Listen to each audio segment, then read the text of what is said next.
Bien, buenas tardes a todos. Damos la bienvenida a Fred y a todos los que están asistiendo a su conferencia. Esperamos y estamos seguros por los antecedentes que Fred nos ha presentado en otros temas que a todos les va a gustar y les va a entusiasmar la temática del día de hoy. Les pido unos segundos para hacer la invocación antes de iniciar nuestro trabajo.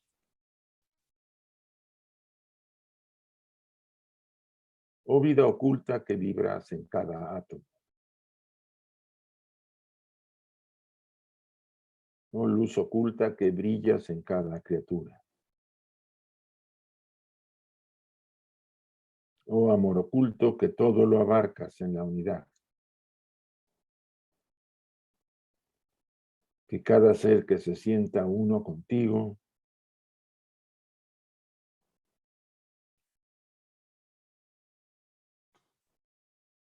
es por lo tanto uno con todos los demás.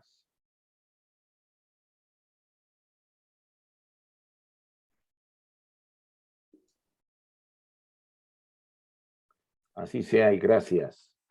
Y así sea. Ok, vamos a empezar. Muy buenos días.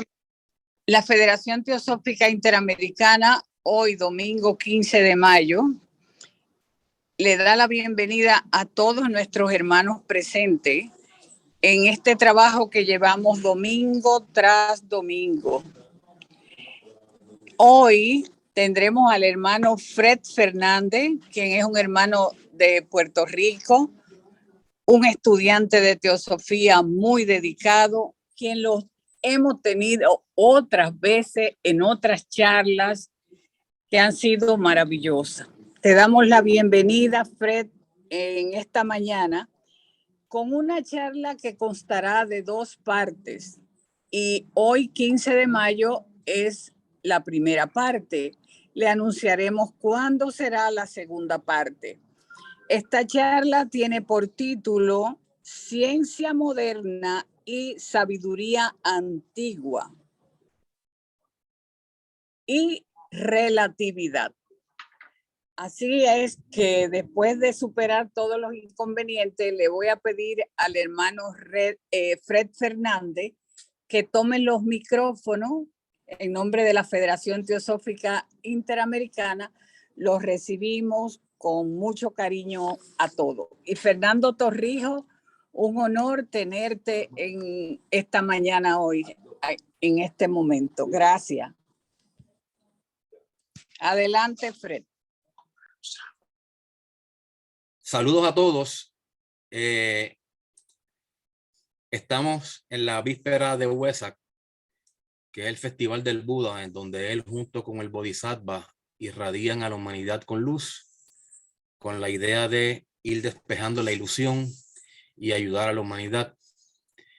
Y esta mañana yo me puse a pensar que sin quererlo y sin tener la intención, esta charla adquiere una nueva y cierto nivel de pertinencia a la luz de este festival, porque vamos a hablar de ciertos tipos de ilusión en esta charla, que para bien sea.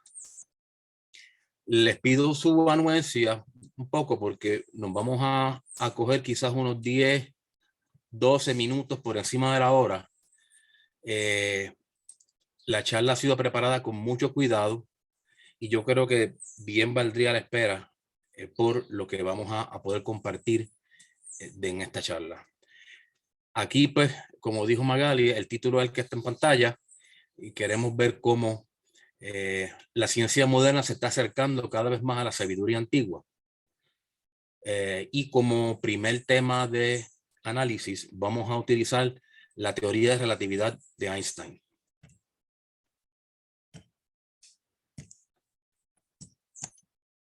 Si esto camina, ok. El tema de la ciencia es un tema que no es muy común cuando nosotros damos charlas en la Sociedad Teosófica, quizás por diversas razones, pero no es del todo ajeno, al contrario. Vemos que tanto en el subtítulo de la doctrina secreta como en el título del 5º volumen se unifica la ciencia, la religión y la filosofía como campos de estudio. Si vamos a la Sociedad Teosófica como institución, vemos que su segundo objetivo es fomentar el estudio comparado de las religiones, filosofías y ciencias. Así es que aunque la ciencia sea un tema quizás no muy común para nosotros, pues no debemos sacarlo de los estudios de la Sociedad Teosófica. Cuando hablamos de sabiduría antigua, podemos definirla como un agregado de conocimientos y percepciones que subyacen toda tradición esotérica en todas las civilizaciones. Según el libro Sabiduría Antigua, Percepción Moderna de Shirley Nicholson, exotéricamente la sabiduría antigua es un cuerpo de conocimientos arcanos que pueden ser estudiados ahora por cualquier persona interesada en ellos. Esotéricamente, la sabiduría antigua es la fuente de todo este conocimiento, disponible solo para aquellos que puedan trascender los niveles de conciencia normales y voltearse hacia un nuevo estado de ser en donde uno conoce por conversión. Se mantiene secreta solamente porque la misma es completamente inaccesible a quien no se ha hecho a sí mismo preparado y listo para recibirla. Además, cuando el buscador está listo, ya no hace falta un instructor. La sabiduría surgirá por sí misma desde el ser interior.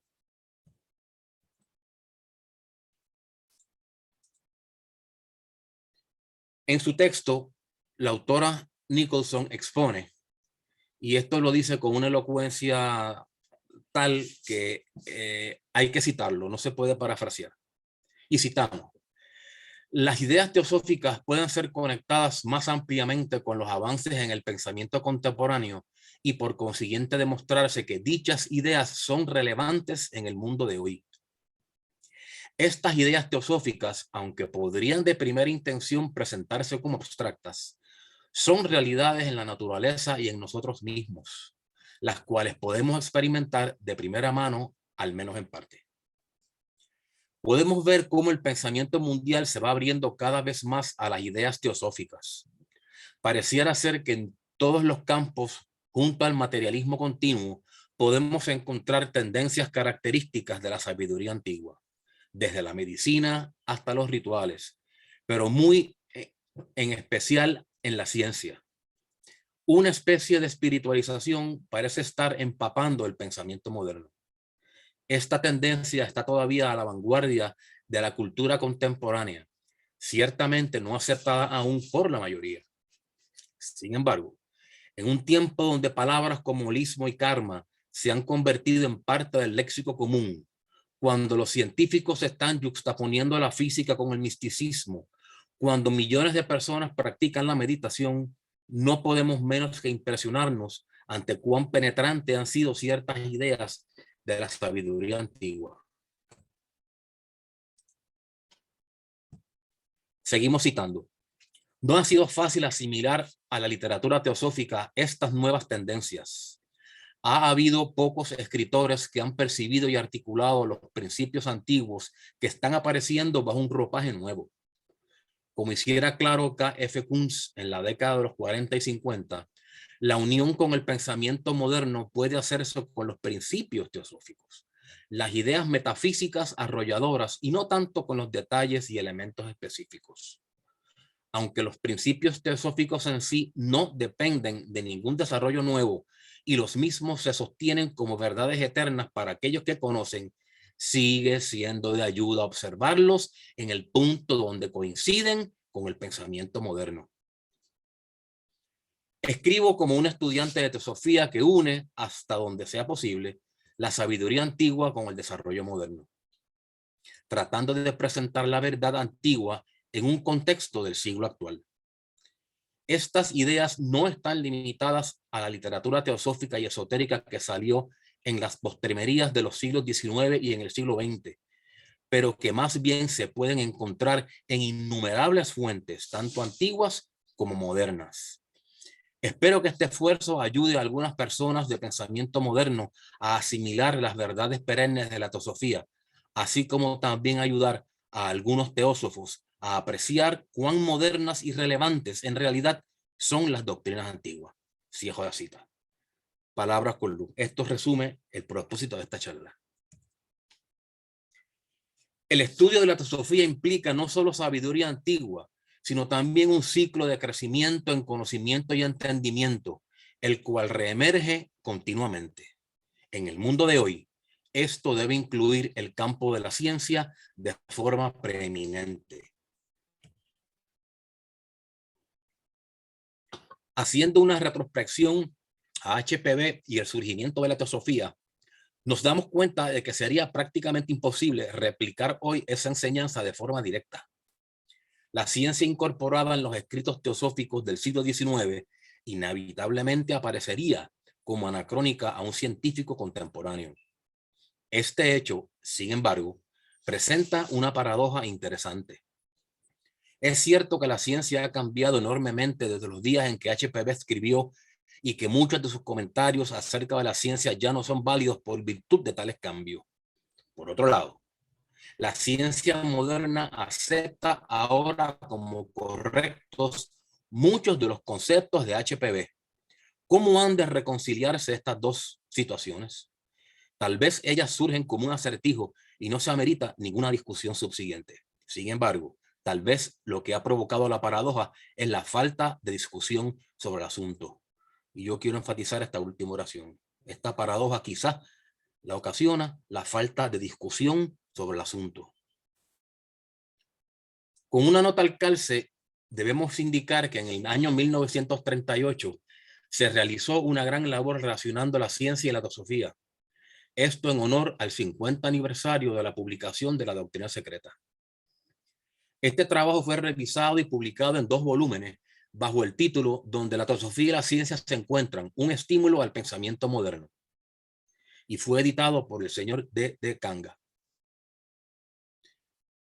Según se indica en la parte 3, Ciencia y la Doctrina Secreta contrastadas, del volumen 1 de la versión en inglés de la Doctrina Secreta, vemos, cito, ya que solo cierta porción de las enseñanzas antiguas se pueden divulgar en la época actual, si las mismas fueran publicadas sin ningún tipo de explicación o comentario, las doctrinas no serían entendidas nunca, ni aún por los teósofos.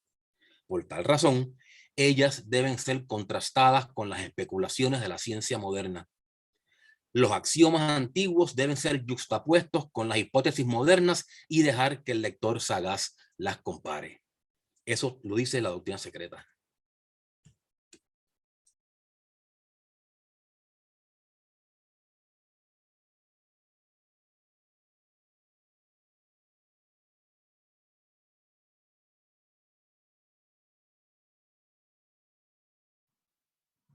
Fred, se cerró tu micrófono. Se cerró tu micrófono, Fred. Si lo puedes abrir, por favor.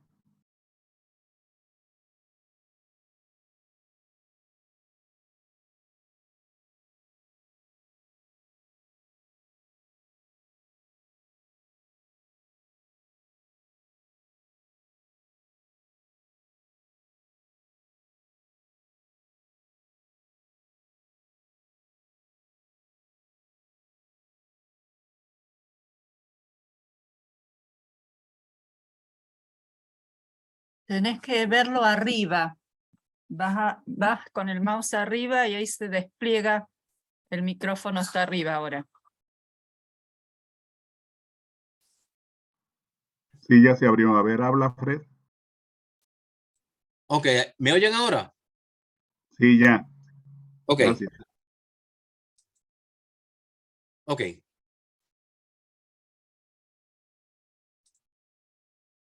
Es que parece que hay problema con el internet. Ok. Tal y como se... ¿Me oyen bien? ¿Se oye? Sí. Sí, Fred, se oye. Ok. Tal y como ilustra esta cita, HPV contaba con la ciencia de su época cuando escribió la Doctrina Secreta. Cada volumen de la edición inglesa de esa obra contiene una parte titulada Ciencia y la Doctrina Secreta contrastadas, en donde se discute la comparación de la ciencia con la teosofía. Dado que se dedicara tanto tiempo y esfuerzo a estas discusiones, luce como algo importante el ver por qué las mismas se incluyeron en vez de nosotros descartarlas como anticuadas. En estas discusiones, HPV está de acuerdo con algunos de los científicos de su día, mientras no lo está con muchas de las teorías científicas de la época. Resulta significativo el que HPV parecía favorecer las posiciones del químico Sir William Crookes, en especial cuando ella intentaba establecer correlaciones entre la teosofía y la ciencia.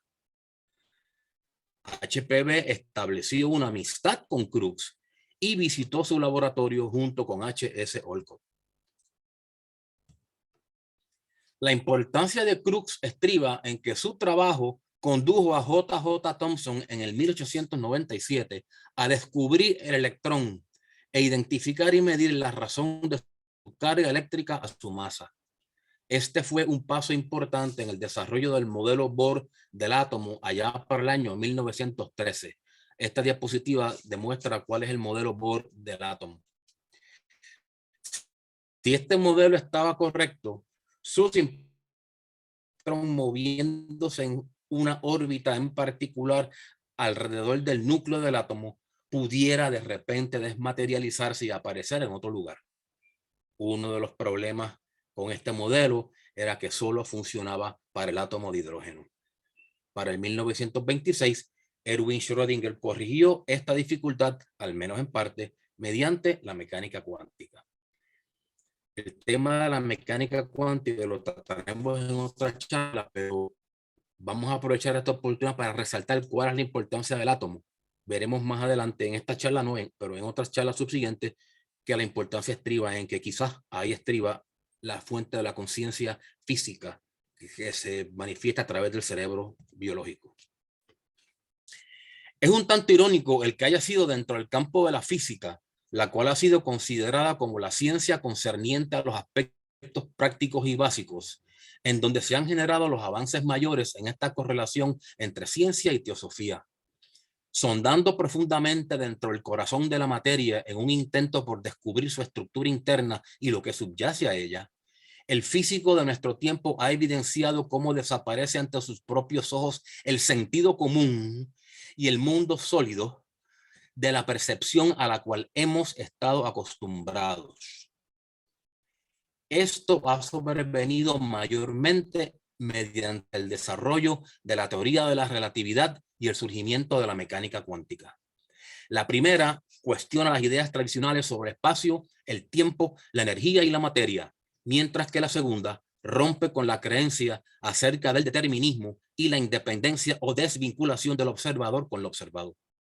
Añadamos a estos desarrollos de la física el descubrimiento del mundo de las partículas subatómicas y las interacciones misteriosas que las vinculan, y no es de extrañar que la física moderna comience a parecerse cada vez más al ocultismo.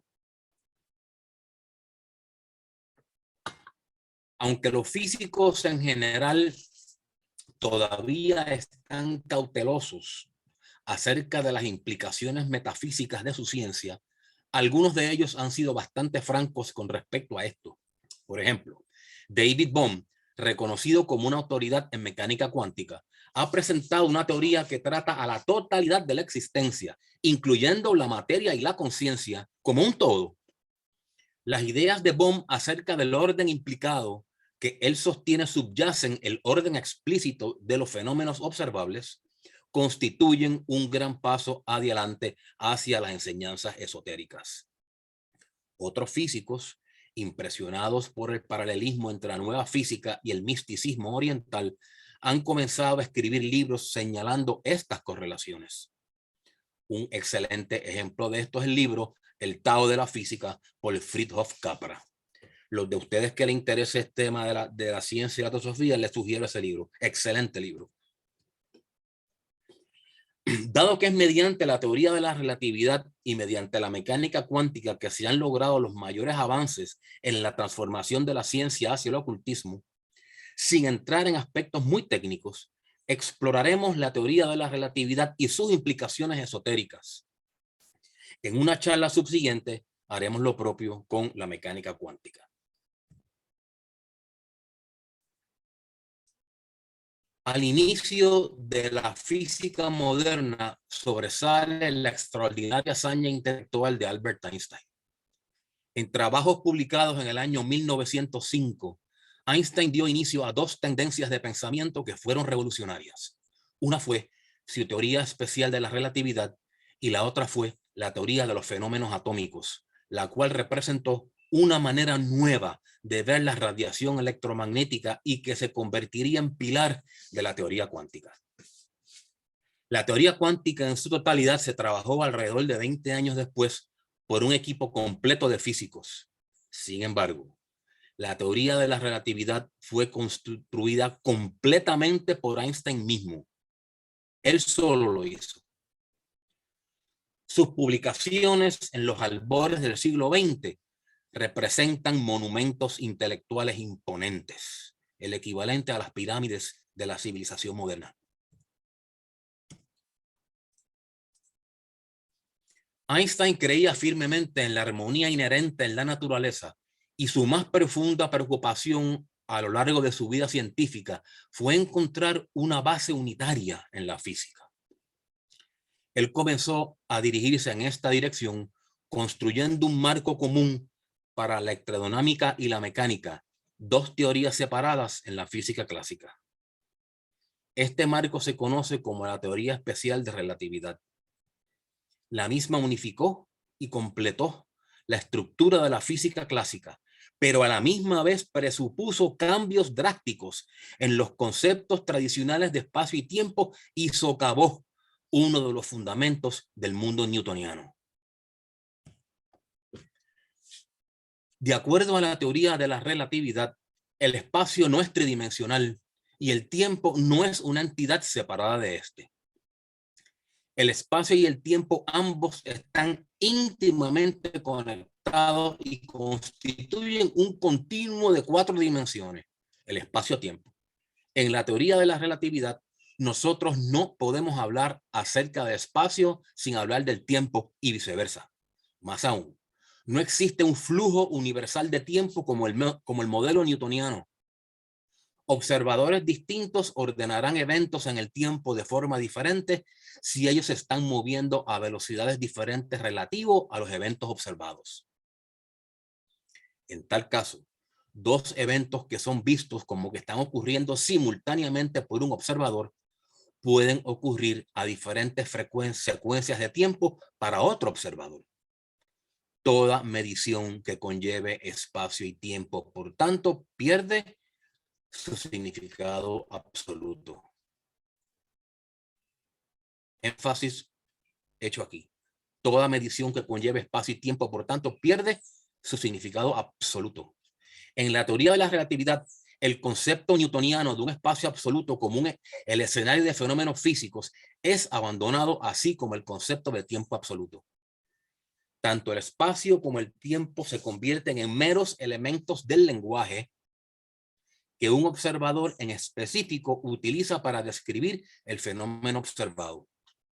Como estudiantes de teosofía, nosotros podemos ver aquí un argumento científico que apoya el concepto de maya o ilusión aplicable al mundo o realidad que vivimos en este plano.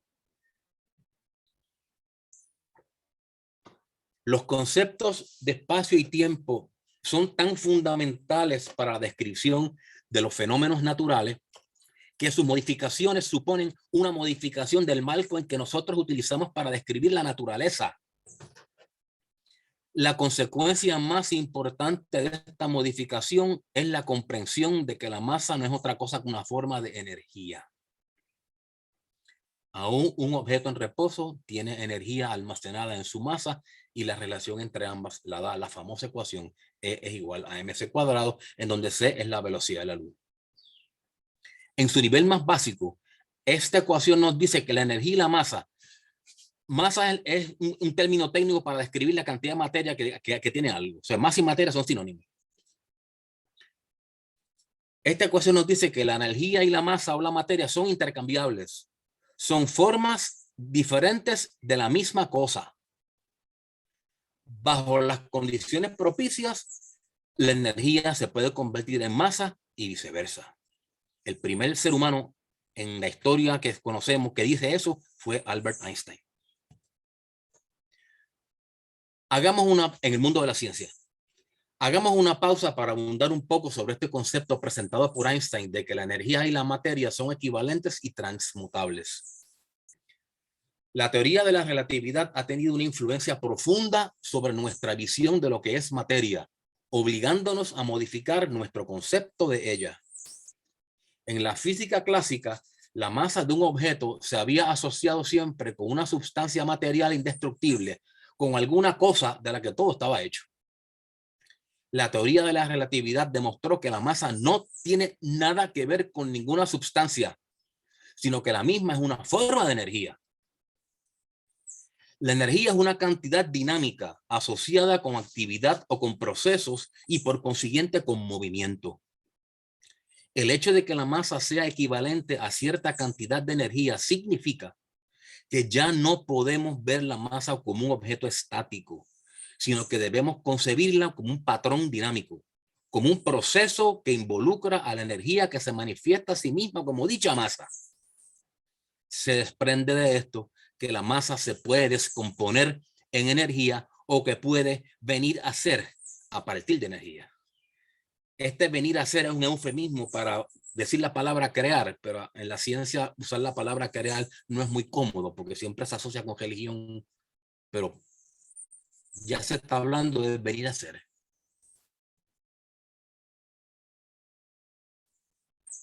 Según aparece en la estancia 5.2 del tomo 1 de la Doctrina Secreta, quinta edición argentina, leemos: Fohat, pues, es el poder eléctrico vital personificado, la unidad trascendental que enlaza a todas las energías cósmicas.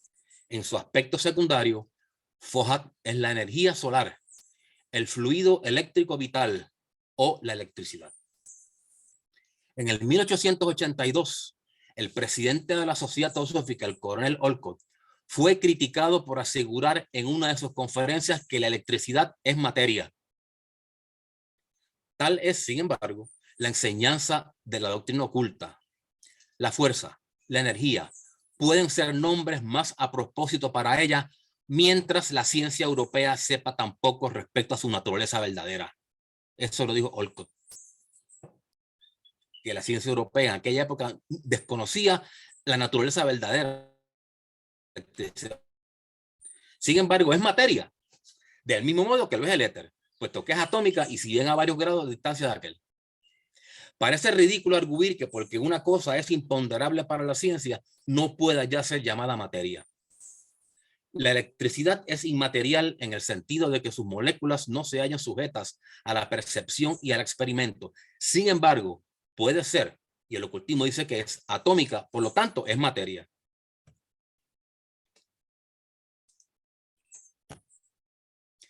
Pero aún suponiendo que fuera anticientífico el hablar de ella en tales términos, desde el momento que la ciencia llama a la electricidad fuente de energía o simplemente energía y fuerza, ¿en dónde existe una fuerza o energía que pueda concebirse prescindiendo de la materia? Maxwell, un matemático y una de las mayores autoridades en cuestión de electricidad y sus fenómenos, dijo hace años que la electricidad era material y no meramente movimiento.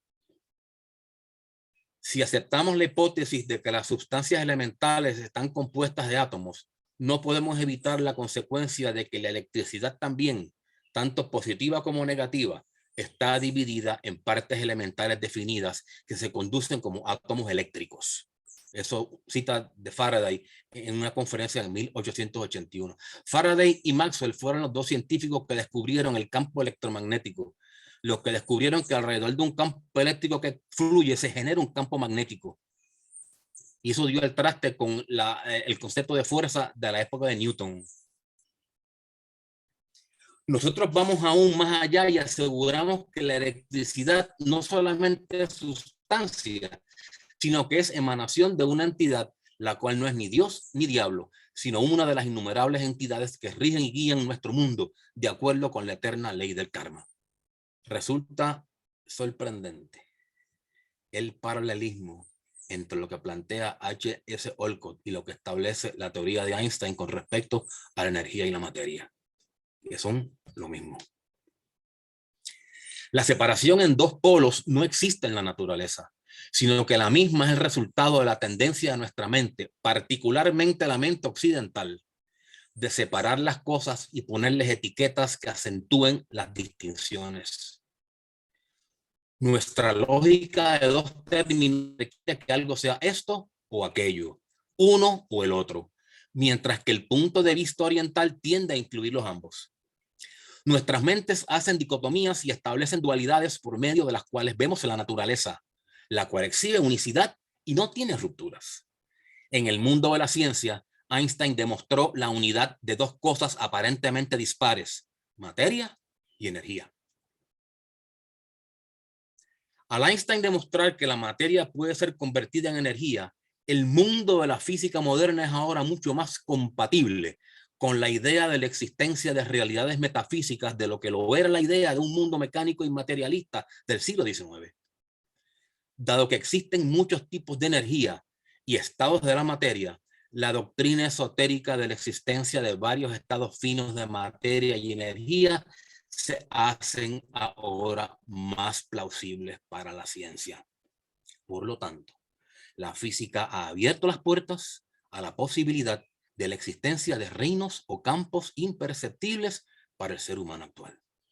Nosotros como estudiantes de teosofía conocemos los 7 planos de existencia.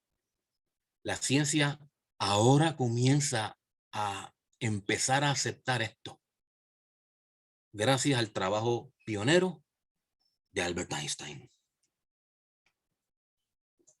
Regresando a lo que estábamos considerando antes de la pausa, esta constante C, la velocidad de la luz, es de importancia fundamental para la teoría de la relatividad.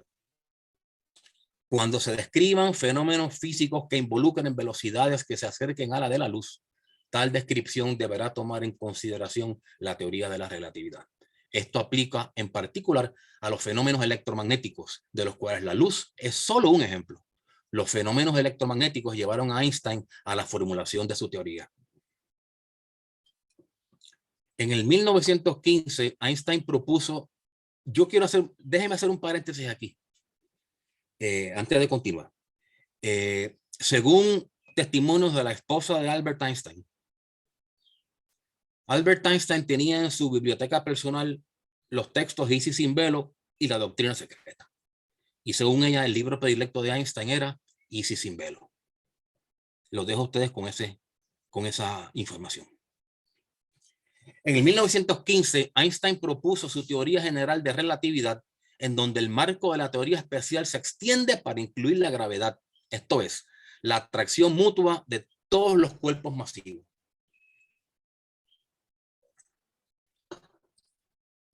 Mientras que la teoría especial ha sido confirmada mediante incontables experimentos, la teoría general no ha sido confirmada aún de forma concluyente.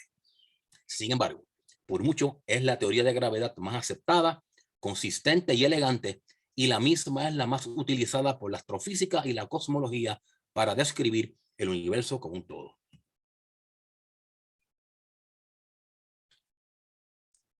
De acuerdo a la teoría de Einstein, la fuerza de gravedad, Einstein lo vimos que empezó con el átomo, en lo micro, ahora va para lo macro, para el cosmos, para que empecemos a entender la envergadura de la figura de Albert Einstein.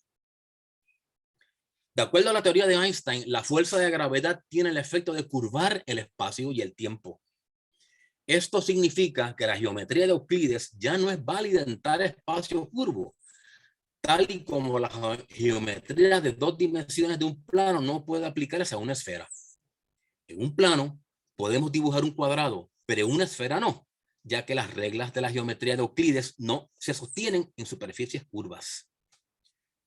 La geometría de Euclides es la que estudian todos los seres humanos en todas las escuelas superiores en todo el planeta. La geometría que está en los libros de matemáticas. Eso es lo que es la geometría de Euclides en términos sencillos. La geometría que todo el mundo conoce.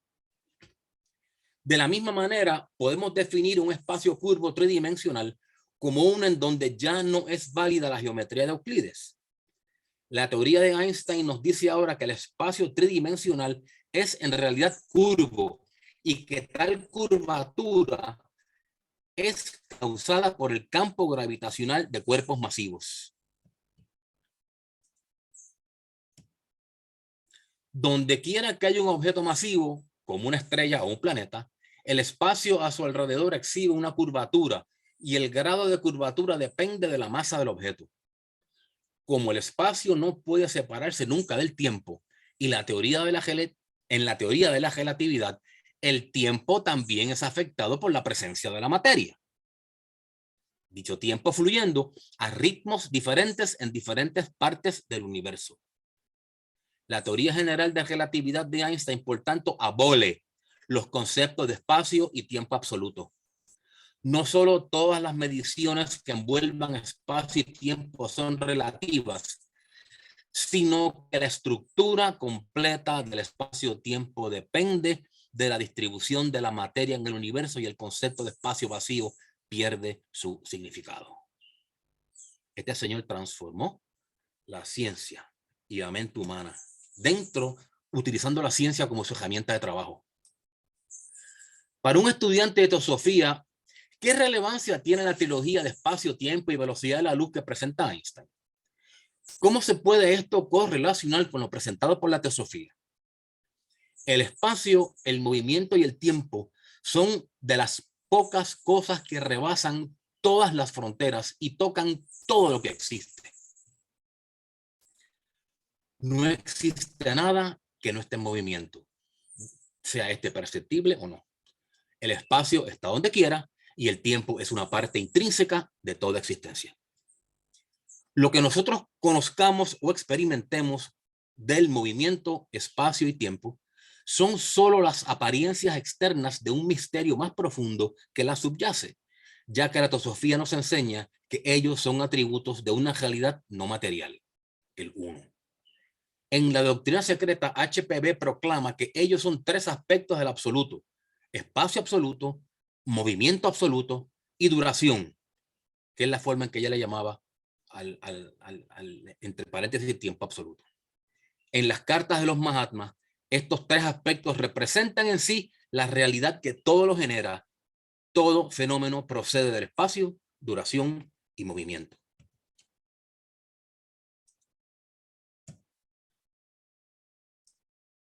Vamos a coger cada uno de los tres, hablar un poco de espacio, movimiento y tiempo.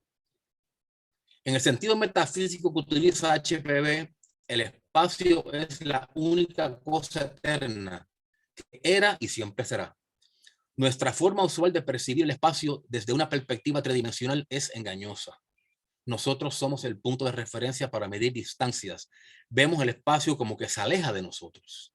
Las fotos del espacio estelar nos dan una perspectiva muy distinta, demostrando que nuestro lugar relativo dentro de una inmensidad. Las distancias inconmensurables entre estrellas y galaxias nos demuestran la proporción relativa de espacio a materia perceptible, y enfatizo perceptible, en el universo. El espacio siendo por mucho más extenso que la materia perceptible contenida dentro de él. Einstein nos dio una visión muy diferente al concepto simplista de cosas ocupando un espacio vacío y estático. El espacio de Einstein no es una caja vacía que permanece igual, no importa su contenido. El espacio no es un trasfondo inerte que permanece estático e incambiable. Él nos demostró un espacio que es dinámico, que su forma cambia a causa de lo que esté en él y que esa forma a su vez afecta a lo que esté sucediendo, como en el caso del tiempo y en el caso de la luz. En su teoría general de relatividad, Einstein sostuvo que cantidades grandes de materia deforman el espacio. El espacio se torna curvo alrededor de cuerpos masivos como el Sol, tal y como sucede con una malla que se deforma cuando es golpeada por una pelota de voleibol. Esta curvatura es lo que hace a los planetas y satélites moverse en órbitas circulares. El espacio es un medio activo estructurador con características dramáticas, el cual no puede separarse de la materia. No hay que estudiar ciencia ni ser científico para poderse percatar en lo que esto significa para el pensamiento humano. Estos conceptos.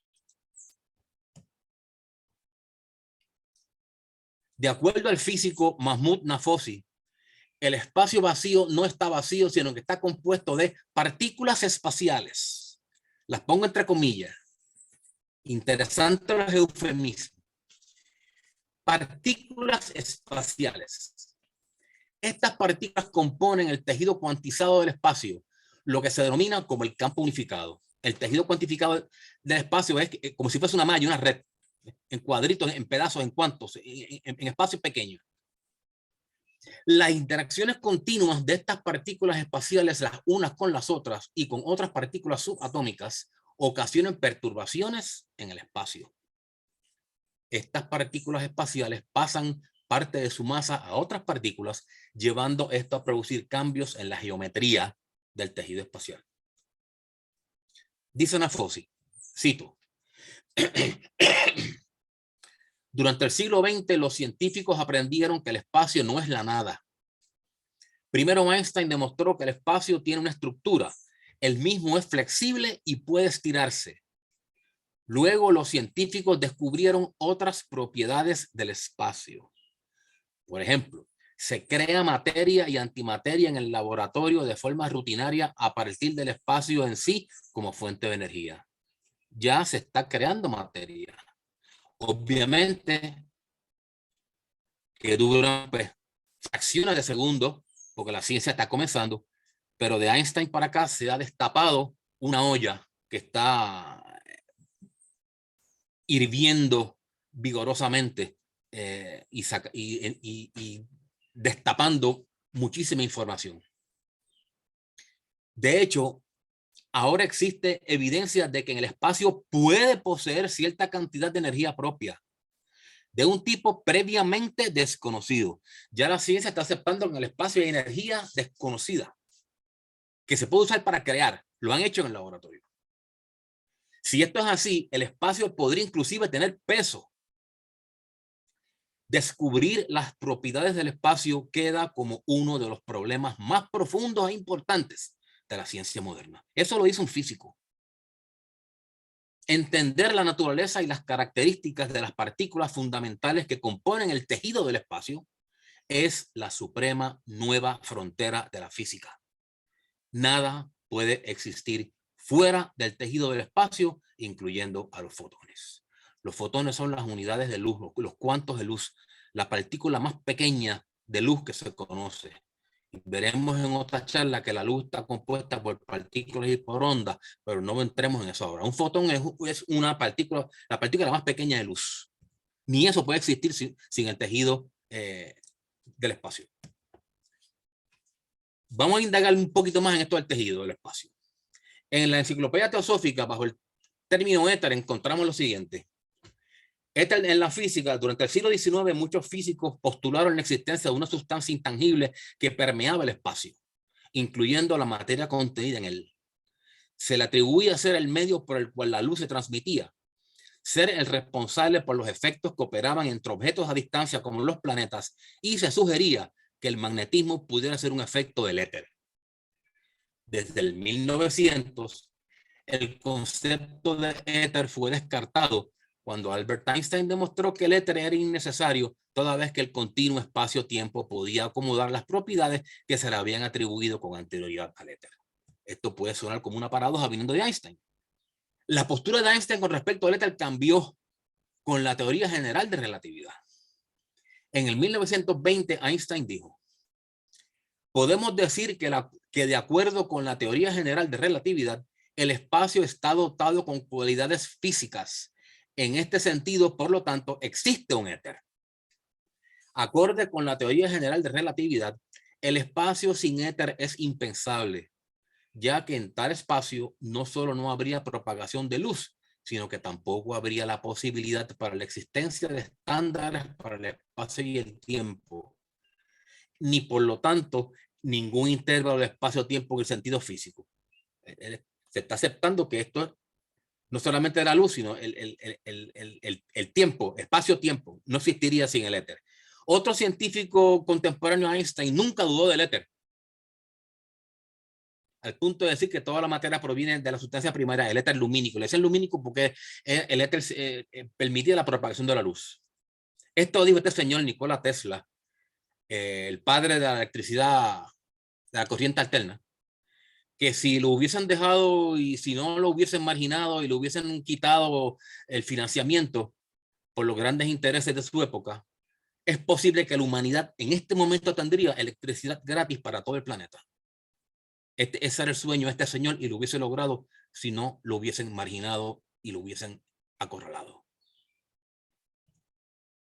Notita al calce.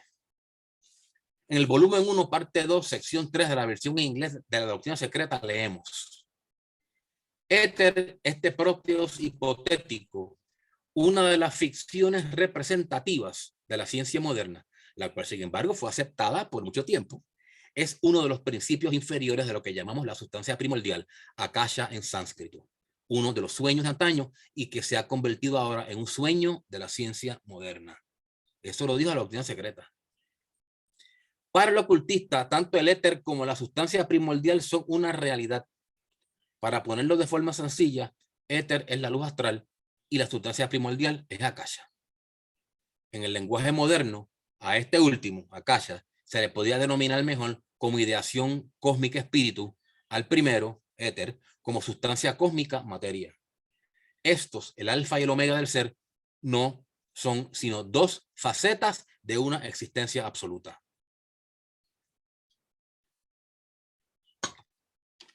Volviendo a Einstein y a Fossi, como estudiantes de teosofía sería razonable presumir que el éter y las partículas espaciales de las que se habla la física y a los cuales se le pudiera atribuir, entre otras cosas, la curvatura del espacio, no es otra cosa que el éter del ocultismo. Sería lógico o razonable presuponer eso. Einstein expandió nuestra visión aún más para demostrar cómo el espacio y el tiempo están entrelazados en un continuo espacio-tiempo de 4 dimensiones, añadiendo de esta forma otra dimensión al mundo que nosotros los humanos concebimos. Establecer este continuo espacio-tiempo presupuso el cambiar nuestro concepto clásico del mundo en que vivimos a uno de trascender a una dimensión más elevada. El espacio y el tiempo en sí son dos conceptos que habían parecido ser completamente diferentes, pero que se han unificado mediante la física relativista.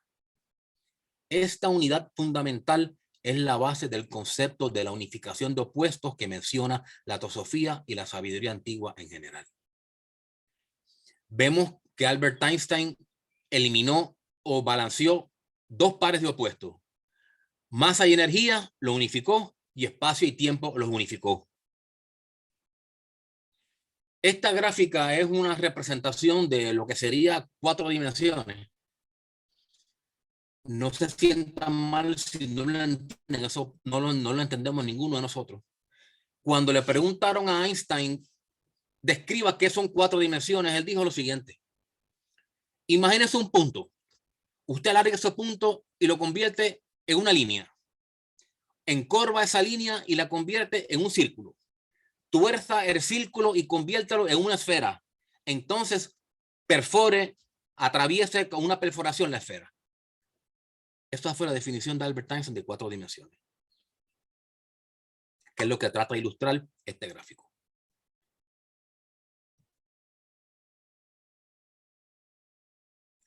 La teosofía enseña, antes de esto, las implicaciones de esta son obvias para nosotros como estudiantes de teosofía. La ciencia está entrando ya en la aceptación de más dimensiones de las 3 que conocen nuestros sentidos. Y eso lo vamos a ver en mecánica cuántica. ¿Cómo es que se llega a una serie de conclusiones sin usted percibir con los sentidos las cosas, pero usted matemáticamente las calcula? Eso lo veremos más adelante en otra charla. La teosofía enseña que aún el espacio expandido de Einstein es solo la expresión externa del espacio universal metafísico. HPV, escribiendo antes de la época de Einstein, implicó que el espacio tiene más de 4 dimensiones cuando se refirió a él como teniendo 7 pieles. Más allá del espacio de Einstein, el espacio universal es inamovible en su abstracción y no es influenciado ni por la presencia o ausencia de un universo objetivo en él. Este espacio universal es el generador de toda manifestación. HPV equiparó al espacio con el todo absoluto. Un comentario. El espacio expandido de Einstein es solo la expresión externa. Es como si nosotros nos comparásemos a nosotros mismos, nuestro yo inferior y nuestro yo superior. Uno es un reflejo del otro.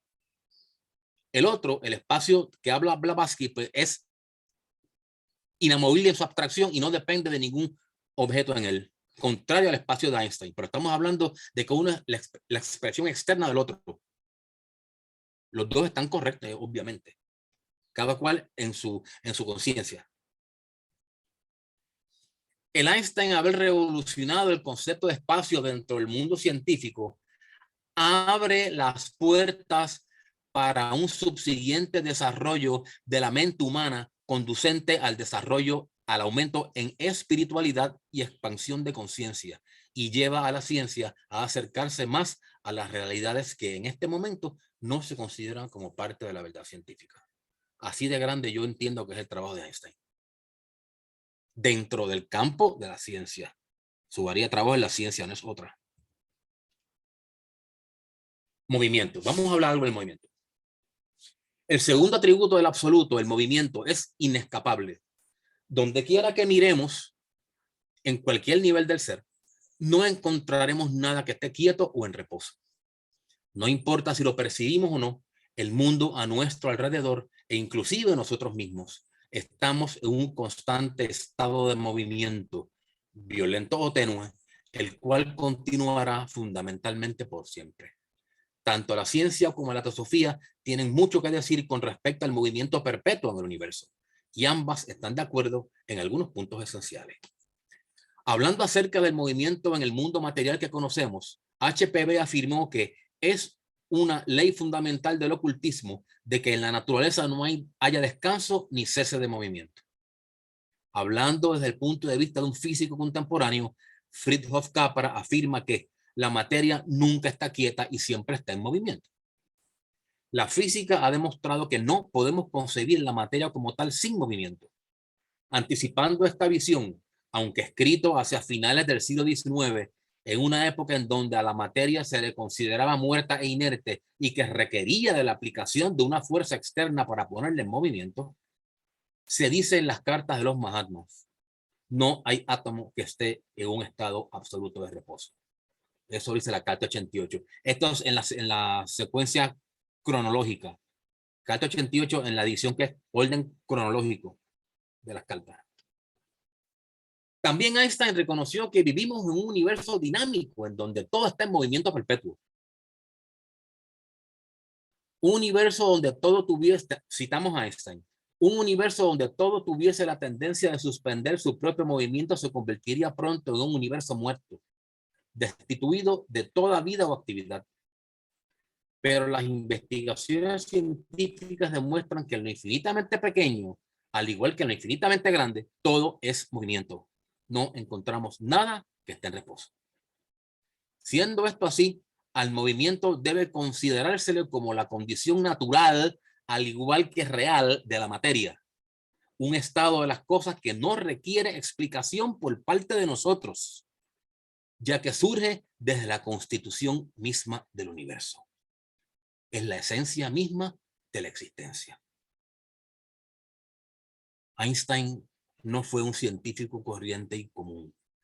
Einstein fue un filósofo que practicó la ciencia. La teosofía está de acuerdo con la física en que el movimiento no es impuesto por ninguna fuerza externa, tal y como suponía la física newtoniana, sino que es característico de la materia en sí. Mientras Capra sostiene que las fuerzas que causan el movimiento no están fuera del objeto, sino que son una propiedad intrínseca de la materia, ahí está la cita, en las cartas de los Mahatmas encontramos que el movimiento es una forma de existencia que fluye necesariamente de la esencia de la materia. La física y la teosofía concurren en que el movimiento está contenido en los cimientos mismos del universo, en los átomos, que son su fundamento. No puede haber un mundo material sin movimiento.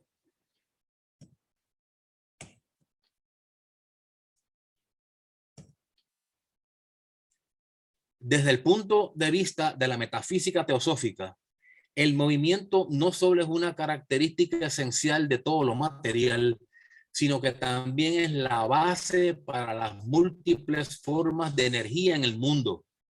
Puede concebirse el movimiento como la fuente primaria de la cual surge todo tipo de energía, tal como la luz es la fuente de los colores del arco iris. En las cartas de los Mahatmas aparece el punto de vista teosófico de la relación que existe entre el movimiento y los diferentes tipos de energía. Esto aparece en la carta 93b. Dado que el movimiento todo lo impregna y el reposo absoluto es inconcebible, el movimiento puede aparecer de muchas formas, ya sea luz, calor, magnetismo, afinidad química o electricidad. Todas estas son solo fases de la fuerza una omnipotente y universal que denominamos simplemente la vida única, la ley única y el elemento único.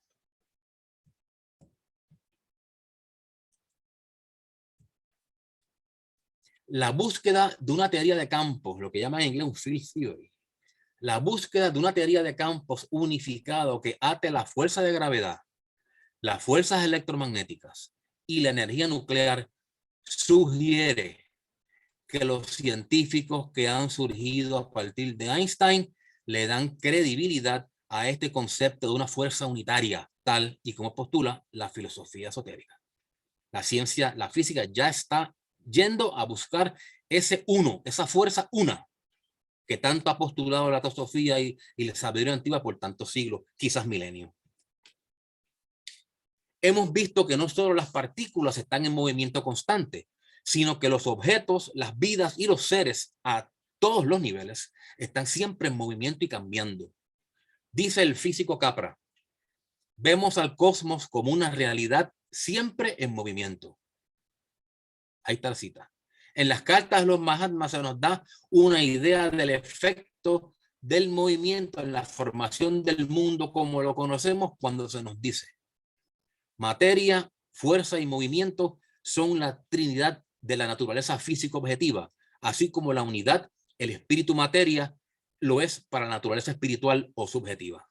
El movimiento es eterno porque el espíritu es eterno, pero no puede concebirse ningún tipo de movimiento sin estar en conexión con la materia. Fíjese que aquí en las cartas de los Mahatmas, la naturaleza objetiva está compuesta por materia, fuerza y movimiento. La naturaleza subjetiva por espíritu y materia. Denominador común para ambas, materia. Detalle interesante. Yo me acuerdo haber leído una vez una de las cartas que uno de los maestros, creo que fue Moria, dijo que todo era materia. Ahora yo entiendo por qué él dijo eso. HPB representa los innumerables ciclos en la naturaleza como que los mismos descansan sobre el movimiento rítmico que subyace todo. La imagen que ella tenía del movimiento eterno que está detrás de todos los ciclos es la del gran aliento, el aliento de la existencia una, mientras que el movimiento es equivalente en el plano material. Eso es lo que nos dice Blavatsky acerca del movimiento. Vamos al tiempo. HPB decía que nuestras ideas acerca de la duración y el tiempo se derivan todas de nuestras sensaciones acorde con la ley de asociación inextricablemente unidas con la relatividad del conocimiento humano. El pasado, presente y futuro son categorías producidas por nuestra mente mediante las cuales nosotros experimentamos eventos en sucesión. Y como la misma HPB dijera, la sucesión panorámica de nuestro estado de conciencia. Estos tres, pasado, presente y futuro, se separan entre sí, combinados solamente en relación con el plano fenomenal, pero en el campo del número no tienen validez. En el mundo trascendente del número, el número es como el arquetipo o la razón de ser de las cosas, lo que está detrás. En el mundo trascendental del número, el tiempo en el sentido de nuestras experiencias secuenciales no existe. No hay movimiento del pasado, el presente o hacia el futuro, porque el tiempo pasado es el tiempo presente y también el futuro, el cual, aunque todavía no se ha venido a la existencia, aún así es. Tal idea de todos los eventos sucediendo simultáneamente en un estado intemporal puede ser incomprensible para nuestras mentes finitas. Por el momento es suficiente el que reconozcamos que el tiempo, al igual que el espacio y el movimiento, tiene su raíz en el número, en donde su aspecto es muy diferente a su apariencia en el mundo familiar para nosotros. HPV iguala el tiempo con el espacio y a ambos con la realidad no material que subyace todo ser. Dice ella, el espacio y el tiempo son uno. Mis hermanos, eso fue lo que dijo Einstein en la teoría de la relatividad, que el tiempo y el espacio son una cosa que no se pueden separar y se convierten en la cuarta dimensión. Lo que dijo Blavatsky antes que él. El tiempo y el espacio son uno. El espacio y el tiempo son sin nombre, ya que ellos son el eso incomprensible.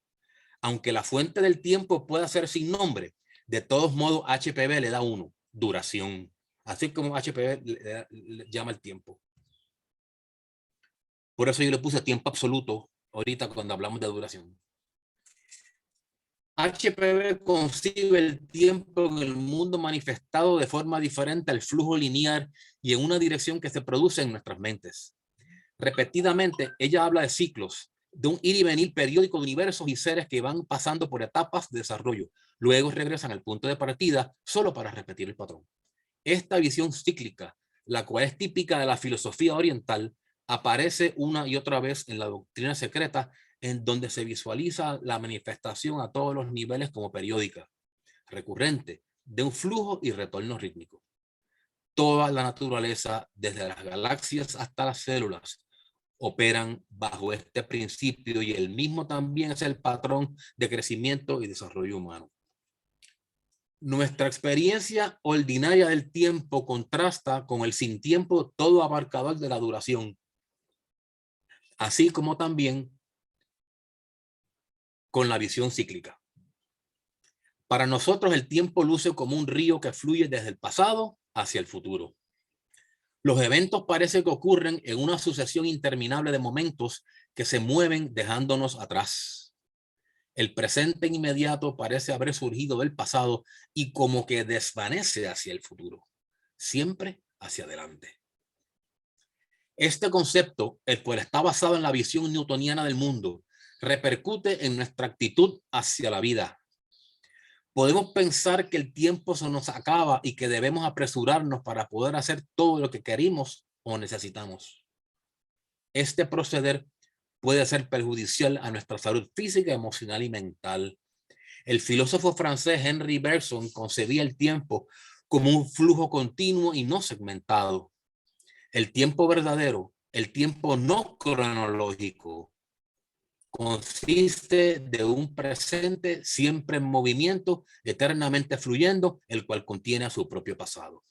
En esta visión, el tiempo es un continuo en donde se disuelven las líneas de demarcación entre el pasado, el presente y el futuro. El tener un sentido de flujo nos permite trascender las presiones del tiempo y entrar en una corriente de tiempo en donde nuestra vida pueda moverse en armonía. Esto reflejaría la plenitud de la duración. Distingamos entre el tiempo cronológico y el tiempo mental. El tiempo cronológico, pues, tenemos que asumir que existe, porque si yo tengo una cita médica a las 2 de la tarde, tengo que estar ahí a las 2 de la tarde. Pero el tiempo mental, nuestra actitud hacia la vida, nuestro concepto de las cosas, es lo que se refiere aquí, que debemos armonizarlo con el concepto de duración.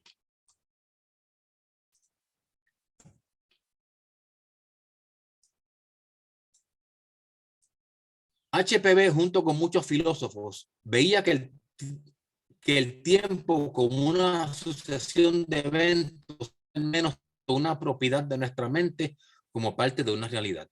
Nosotros percibimos las cosas en serie y las clasificamos en pasado, presente y futuro, mientras que los eventos simplemente son. El tiempo es una generalización, un concepto que abstraemos de la experiencia concreta. Nosotros entonces le damos una vida propia, la hacemos una realidad en sí, como si tuviese una existencia aparte de nuestra experiencia de los eventos.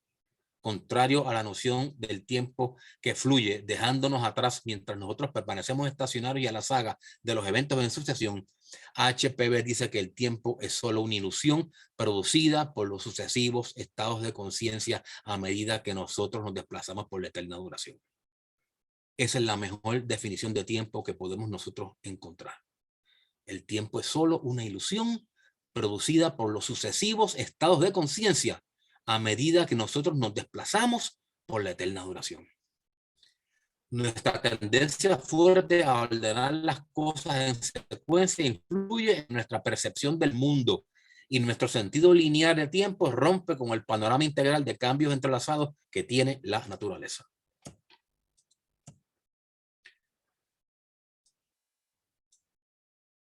Cuando ya no estamos dominados por el tiempo lineal, vivimos más en armonía con el tiempo en su vestidura cíclica.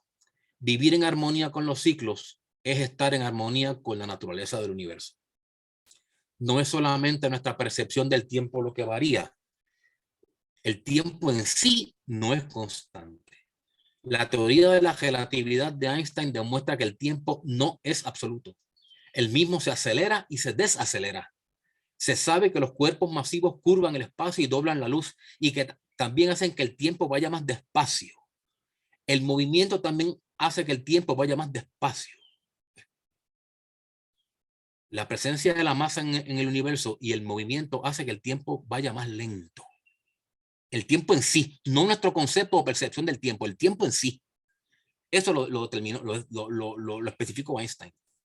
El concepto de tiempo yendo más rápido o más lento nos hace pensar, ya que confirma nuestra experiencia subjetiva de que el tiempo no fluye a un ritmo rígido y determinado, sino que el mismo varía de acuerdo a las circunstancias.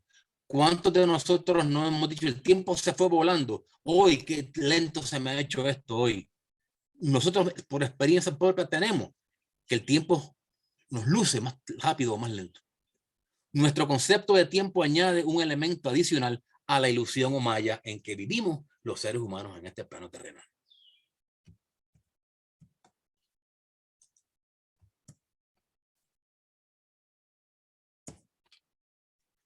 Con esta exploración que hemos hecho de la teoría de la relatividad y su correlación con lo que establece la teosofía, nos hemos adentrado en los tres aspectos del absoluto: espacio, movimiento y duración.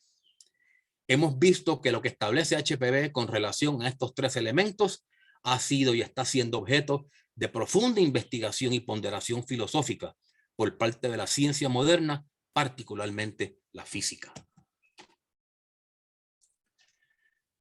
Como estudiantes de teosofía, no podemos menos que maravillarnos ante la belleza, orden, sincronización y efectividad con que la jerarquía trabaja para el desarrollo y evolución de la mente humana. En mi carácter personal, encuentro como sumamente impresionante, por decirlo menos, la labor que han realizado y vienen realizando los maestros venecianos e Hilarión. El primero, como Chohan del tercer rayo de la inteligencia abstracta y creativa y de la adaptabilidad. El segundo, como Chohan del quinto rayo del conocimiento concreto y la ciencia. Es dentro del tercer rayo que evoluciona la mente abstracta y dentro del quinto rayo que evoluciona la mente concreta. Sabemos que Manas es un principio dual, el cual tenemos los seres humanos que armonizar y desarrollar para nuestra ulterior liberación.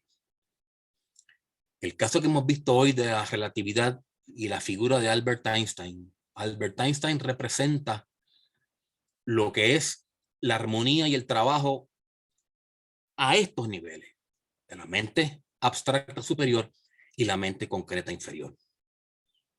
El tener la capacidad de abstraerse en esos altos niveles del plano mental superior, en donde existen los arquetipos, donde existen las ideas, donde existen los conceptos.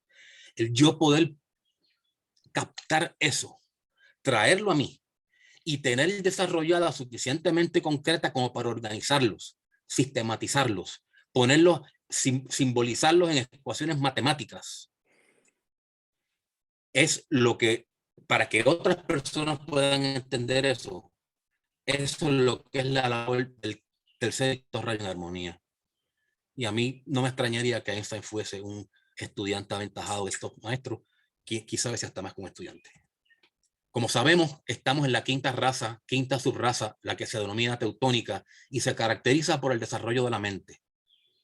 Dejando a un lado todo componente negativo del comportamiento humano, vemos que ha sido principalmente por medio de los teutones que la jerarquía ha traído a la conciencia humana mucho conocimiento de una forma que sea aceptable y digestible para la mente occidental en evolución. el que estos conocimientos vayan llevando al ser humano occidental a acercarse conscientemente a la sabiduría antigua, la cual es preponderantemente oriental, nos hace ver cómo es que la jerarquía teje una evolución ordenada. En lo subsiguiente iremos viendo cómo la ciencia se acerca cada vez más a la sabiduría antigua. Sería de mucho provecho el que los estudiantes de teosofía seamos conscientes de este proceso y que contribuyamos al mismo en la medida en que nos sea posible hacerlo. Con esto yo voy a terminar, pero voy a dejarlos con dos pensamientos para que ustedes los lean por cuenta propia.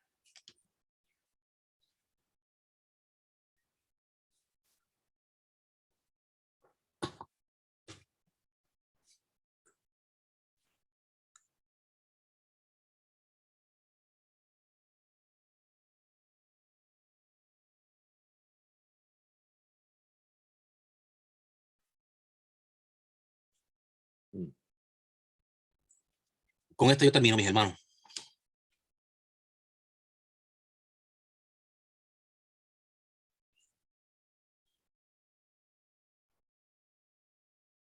¿Me oyen? Sí, si puedes dejar de compartir para que te podamos, bueno, si hay preguntas, ¿no, Fred? Bueno, yo me voy a hacer eco de lo que dice el hermano Rafael Enrique.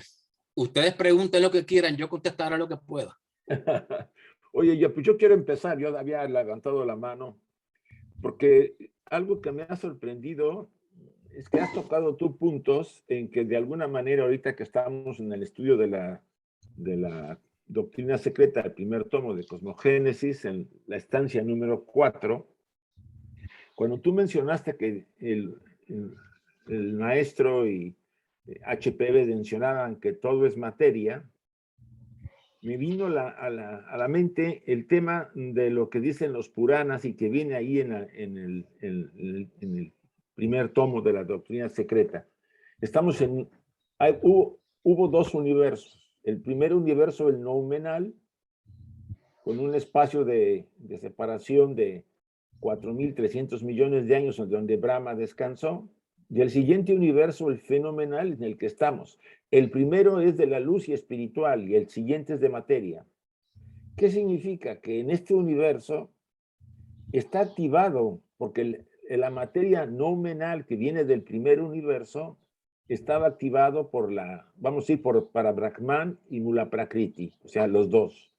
Pero en este que se rehace otra vez, solamente Mula Prakriti, le llaman la materia, tiene un término para dar el alma de la materia pura, pero que estaba activada para poder generar este universo.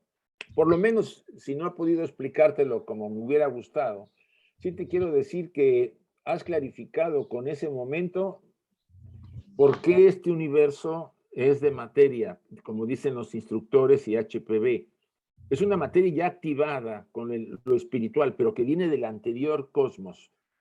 Si tú lo quieres corroborar, está en los Puranas, que viene en el cuarto, en la cuarta estancia de Cosmogénesis. Y un segundo punto es que cuando tú hablaste de la conciencia, que es una sucesión de movimientos, que el tiempo es una sucesión de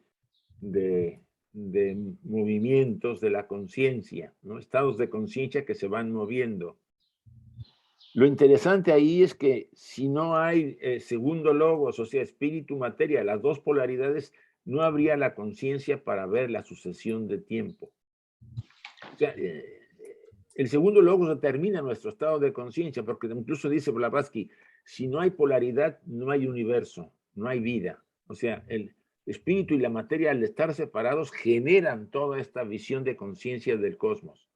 Eso era todo. Y me has ayudado en un momento como un chispazo a clarificarme eso. Gracias. A ti, Isaac. ¿Cómo quito esto? ¿Esto aparece otra vez aquí? ¿Cuál? La imagen, la pantalla. Ya no aparece, ya la quitaste, Fred, ya no está. Ya la quitaste. Tiene que compartir. Acá. Ok. No estamos viendo las manitas. Aquel hermano que vea las manitas que están Salomón. esperando turno, que Salomón, por favor lo señalice. Isaac, por favor, ayúdame porque yo estoy en un teléfono. Salomón, por favor. Sí, Isaac, gracias. Hola, Fred, pues Hola. se nota cómo te apasiona mucho la ciencia y pues relacionada con la teosofía, pues más todavía, ¿no? Oye, me emociona saber cómo es que se deforma el espacio por los cuerpos que hay en él. Y pues me imagino que una galaxia pues deforma aún más el espacio por su gran masa, ¿no? Bueno, una pregunta que te quiero hacer, Fred. Si no existiera el éter, vamos a pensar en una nave espacial que sale del planeta Tierra, atraviesa la atmósfera que pues tiene que vencer la gravedad y atravesar la atmósfera y pues tiene que encender sus motores, etcétera. Pero una vez que está en el espacio, que ya no hay atracción de la Tierra, ya no hay atmósfera que la frene, el éter influye en esa nave de alguna manera en pro o en contra o en su viaje hacia X lugar. No sé si me expliqué. Sí, te explicaste. Lo que yo no estoy muy seguro es que él pueda contestarte de una manera prudente, porque yo entendería que la fricción que el éter le puede hacer a la nave sería mínima, pero no sé suficiente astrofísica como para contestar eso de una forma categórica. De acuerdo, no te preocupes, Fred. Muy amable y muchas felicidades. Gracias, igual.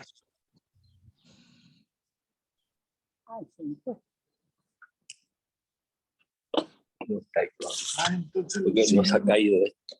va disminuyendo a medida que se va alejando de la Tierra, de la superficie. A ver, Chuy, ahora te toca. Sí, gracias, Fred, pues muy interesante.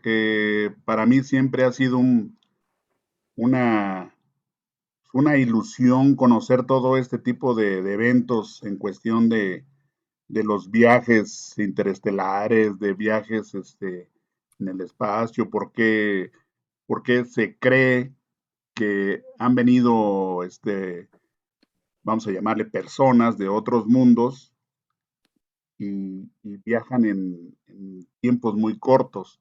Ahorita con lo que comentabas de que el universo está lleno de energía, pues puede ser una de las situaciones que influyan a que puedan viajar sin necesidad de un combustible del que normalmente conocemos y pues y sobre todo el que se desdobla o se dobla la línea, pues serían los viajes muy cortos, ¿no?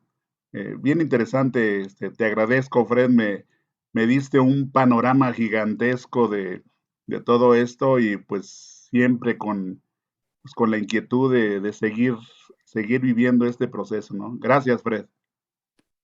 De que Einstein introdujo otro elemento que es lo que llaman los hoyos de gusano, los wormholes, en donde teóricamente se puede viajar de universos o dimensiones en un instante. Y esto pues podríamos visualizarlo como una curvatura del espacio profunda que traspase. Fíjese que él, con el ejemplo que yo di de lo que él describió, la cuarta dimensión, es una esfera, usted perfora la esfera. Eso es lo que sería un wormhole, un hoyo de gusano. Es una perforación de la esfera, entre comillas, del espacio-tiempo en el universo. Y ahí pues la velocidad, el movimiento acelera muchísimo.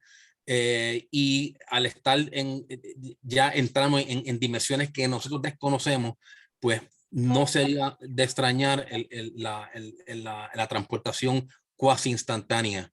Eso lo veremos algo de esto en mecánica cuántica, cómo hay una comunicación instantánea, mucho más rápido que la velocidad de la luz entre dos partículas en el universo. mencionaremos algo de eso. Pero acuérdense que yo soy un estudiante de filosofía, yo tengo estudios en ciencia, pero yo no soy un físico.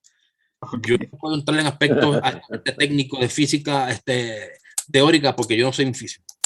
Sí, muchas gracias, Fer. No, de todos modos, una explicación muy, muy amplia y muy, pues, especial, ¿no? Porque, pues, muchos no conocemos, la física ni este tipo de temas, pero con lo que nos comentaste, pues, es algo que, pues, para mí es algo que yo esperaba ver y mi padre, que también, a pesar de su poca educación pero mucha perspectiva hacia estos temas, ¿no? Que él veía más allá de esto. Te agradezco mucho, Fred. No hay de qué. Por favor, María Acevedo. Fred, ante todo darte las gracias porque ha sido para mí una charla extraordinaria. Yo me imagino que para todos también. Sí, sí. Porque es una forma sencilla, en cierta manera, de captar un universo de conocimientos para poder hacer esta unificación. Ahora mi pregunta es, Einstein fue el que creó la teoría de los hoyos de gusano, porque en la película Cosmos de Carl Sagan hablan sobre esta teoría y a mí me llamó la atención y me puse a buscarla. Te lo pregunto para que me des un poco más de información. Y Bueno, tuve entendido de que era la creencia de que hay muchas seres que conocen estas teorías y se pueden transportar de un universo a otro sin que el tiempo y el espacio no existan. Y creía que había sido Bond. ¿Tú me puedes explicar un poco eso? bueno, hasta donde yo sé, y enfatizo hasta donde yo sé, la persona que primero habló, o vamos a decir el que con más vehemencia habló públicamente sobre los hoyos gusanos fue Einstein. Si él no fue el originario de esa idea, pues yo francamente no sabría. Hasta donde yo entiendo sí, pero pudiera equivocarme aquí. No, creo que fueron los dos, perdón, no me di a entender. Lo que quería saber es para tener otra pista. Sí, estos científicos pues muchas veces trabajaban compartían información y colaboraban en muchas cosas y estaban de acuerdo en unas cosas, no estaban de acuerdo en otras. Pero la relevancia del trabajo de Einstein es que a través de la ciencia, la jerarquía está trabajando en el desarrollo de la mente humana, sobre todo la mente occidental, a través de la ciencia, porque eso es la característica de la quinta subraza, de la quinta raza donde nos encontramos ahora. Y el trabajo de Einstein pues no se da en un vacío. Einstein tiene que estar estrechamente vinculado con la jerarquía para poder no solamente concebir estas cosas, sino traerlas de una forma en que el ser humano, sobre todo la mente occidental, entienda y acepte y comience una transformación. Einstein es un heraldo de la nueva era.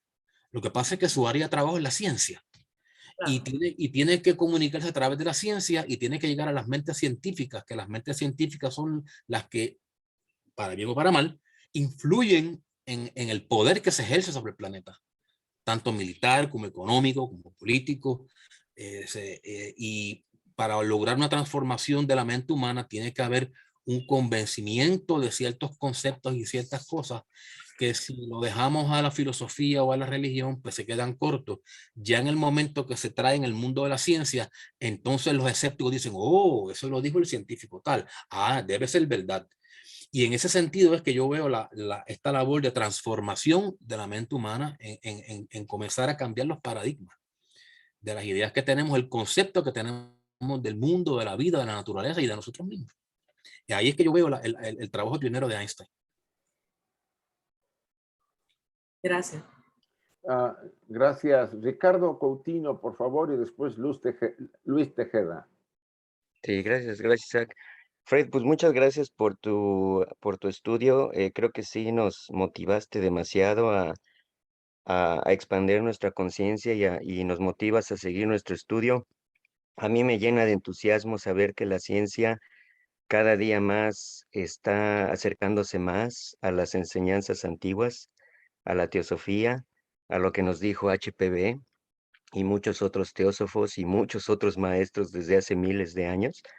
Y bueno, a mí lo que me ha impresionado y me has confirmado esta mañana es la grandeza de conceptos que en nuestra mente humana a veces son separados, pero que finalmente son lo mismo, como son la energía y la masa, que son, Einstein lo demostró, que son la misma cosa, como si fueran dos caras de la misma moneda.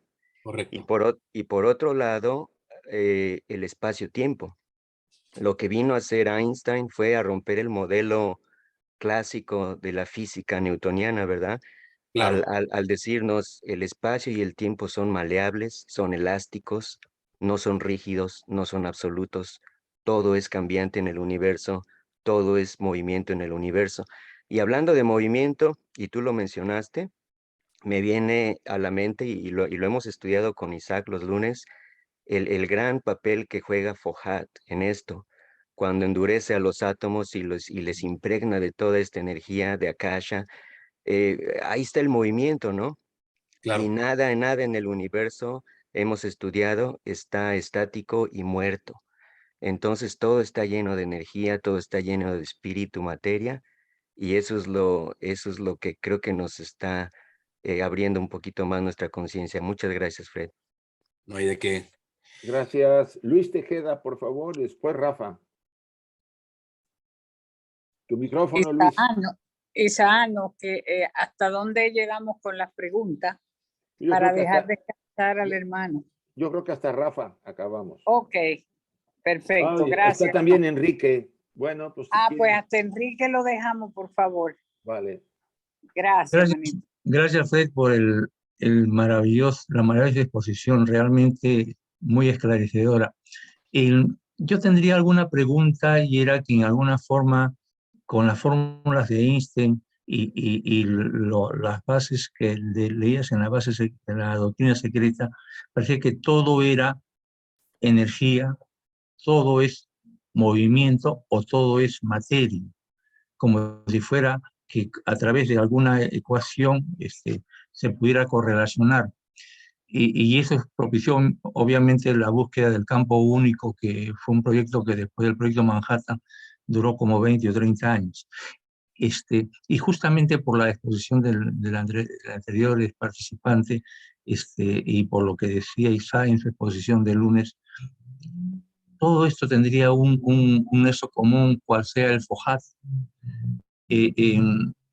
Yo sé que no has tocado eso, pero ¿tendrías algún concepto que podría decirse que esa unicidad terminaría en una ley universal llamada Foucault?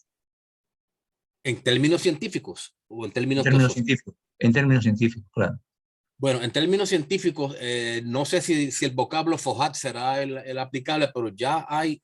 Tal vez se llame otra cosa, ¿no? Sí, sí, ya esta teoría, teoría de campo, field theory, que llaman en inglés, ya la física está trabajando en esto, porque han sido muchos los científicos, empezando por Einstein, que fue quizás el pionero, el que verdaderamente dio el impulso inicial. Ya se está comenzando a entender la interconectividad de todo lo que existe, que no existe nada que esté separado de nada, que todo está interconectado y que tal cosa como la razón de ser de una partícula o de algo, eso no tiene ningún tipo de significado por la existencia propia separada de él.